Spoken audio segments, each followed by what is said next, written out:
Everyone, welcome back to my channel. I'm Toby from 170, and in this video we're gonna cover the defense tactics of KvK. In the previous one I covered the war tactics, combat, or the offense, as someone would say in different wordings, but this one is the defense one, which we will cover in this video. If I go back over here, so in the defense section, first of all we have the 3 points investment skills, and from here the first one, you have the arm to the teeth, and alliance members will gain 3% increased prosperity regeneration speed at 3 points investment in this skill. Next is the special deals. Gem cost for recovering prosperity is decreased by 10% for all alliance members. And then in the last one, you have honor is all. So alliance members gain 3% increased maximum prosperity limit. Okay. Personally, I always go with this one, the special deals. The reason for that is to assist your whales who are fighting on the front lines, or even yourself if you are a mid spender with enough gems to gem on your enemies and hold that position. This is the best option for you to use in the defense tactics. Out of these three, it gives you a 30% decrease rate of gems used to recover your prosperity. So in the next one, you have the point investment skills. Okay, this is a more tricky one. If you are in a defensive spot where you are sitting in your own tower area and you are being pushed back, then this is a really good option. The comfort zone, it will give you 20% healing buff in your own tower area. But if you are not in that type of position and you are going more on the offense, or even if you are on the defense and don't have your tower available on that position, then by all means the efficient training is the best option that you can pick out of these two. When alliance members have at least 90% of their total prosperity, truth training speed is increased by 10%. So let's say you are the only one sitting there without a bubble and attacking your enemies, so your prosperity will be dropping a lot. That's fine. But your allies who are around you, sitting in a bubble with their full prosperity, each one of them will get this 10% increased training speed buff to assist you, and they will like save a lot of training speed ups. This is a really good tactic. Next is a 3 point investment skill. First, there is Overload. Alliance members gain 3% teleportation cooldown reduction. Personally, this is, I think, the best one out of these three, and this is the one that I use. Next one is Hit and Run. Alliance members gain 1% relocation cooldown reduction. Honestly, when you're in the KvK, you don't really have the time to do relocations mid fights. Most of the time you will just use the teleport unless you are going a very small distance.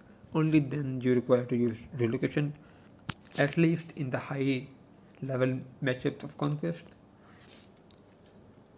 Then there is marathon runner. Maximum relocation distance is increased by 5 km of all alliance members without any disrespect. 15 kilometers. Alright, so 315 kilometers. I don't even know why this tactic even exists. It's practically useless in my opinion. What am I gonna do with a 15% increased uh, relocation? Sorry, 15-kilometer increased relocation. What am I gonna do with that? A 300-kilometer relocation is already costing me 1 hour of my time, and add 15 kilometer more to that, it's not even gonna make a big difference, and it's still gonna take a lot of time from me. So I don't know why this thing even exists. I would personally never use this. Next up, we have these 1 point investment skills. Here is the emergency precaution. Immediately clear all alliance members relocation cooldown. Once again, no one's gonna use relocation that much, so personally I would never touch this tactic. On the other hand, this is the one of the best options that you can use for offensive plan. Immediately clear all alliance members' teleportation cooldown. The opposite of that, your teammates will have their teleportation cooldown removed. But here's one catch: it will remove the teleportation cooldown, but if they are still under rage for attacking, they will still not be able to jump. It does not clear your rage, it will only clear the teleportation cooldown. So be careful when you're like using this skill. So this is also the one that I would use from these two. Next you have the thermal shield 1, then the thermal shield 2 and the 3. Here alliance members territory when alliance member territory has been defeated within the proximity of our city, checkpoint or thermal tower, prosperity loss is decreased by 1%. I don't think the best option, and I'm not going to use this, I believe. Second, when alliance member territory has been defeated within the proximity of our city, checkpoint or thermal tower, resources loss is decreased by 3%. This could be considered good. Next you have the thermal shield 3.